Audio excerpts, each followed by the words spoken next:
Right side, second row. Go ahead, Mark. Klay, Mark Schwartz, ESPN. Draymond said a few days ago that he is the best defender ever. Wondering if you could react to that kind of claim and talk about another defender and his abilities, Kawhi Leonard, in this series.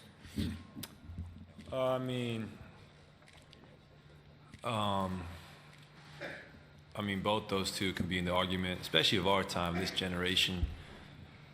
I think they will be forever remembered as this generation's of some of the greatest defenders. Obviously, both defensive player of the years, and can guard multiple positions, and their versatility is what, to me, stands out the most.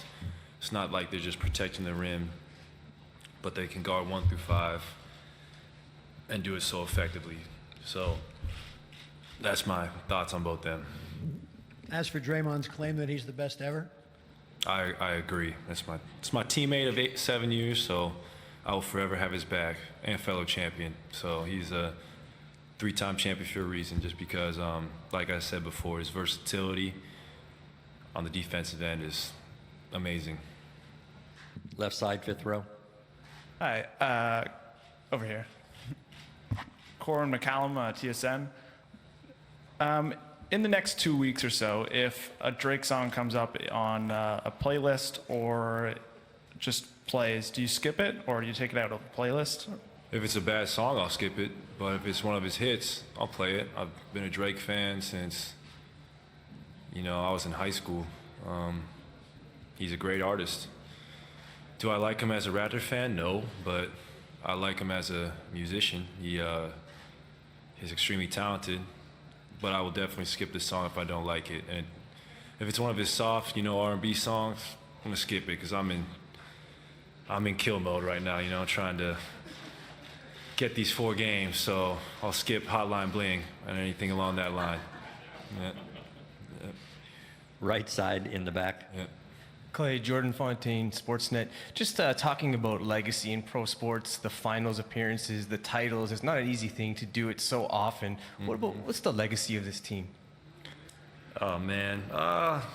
That's a great question. It's hard to formulate that answer right now because I think we're in the midst of a dynasty run that's still ongoing. But hopefully, when it's all said and done, people will just remember us for our talent, for our ability to play as a team, and the consistency for year in and year out, being able to reach the finals and, perform at the highest level. Back in the middle. Brian. Brian Mahoney, Associated Press. Klay, I know this is a new opponent, but you've played a lot of these guys previously in the Western Conference playoffs, so you're familiar with them. How do you evaluate this team versus what you saw last year against Cleveland, comparing the two teams? Well, they're similar in the aspect that they have an MVP caliber player in Kawhi Leonard, and then they have everyone else who knows their roles, and they do them very well.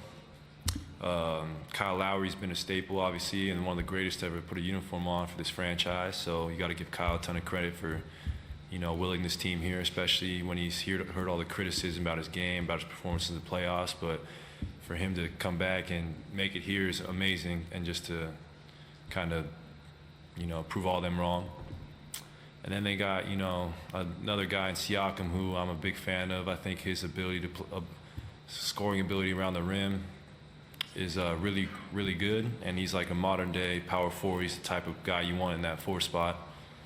Then Van Fleet's obviously been shooting the ball very well the last few games.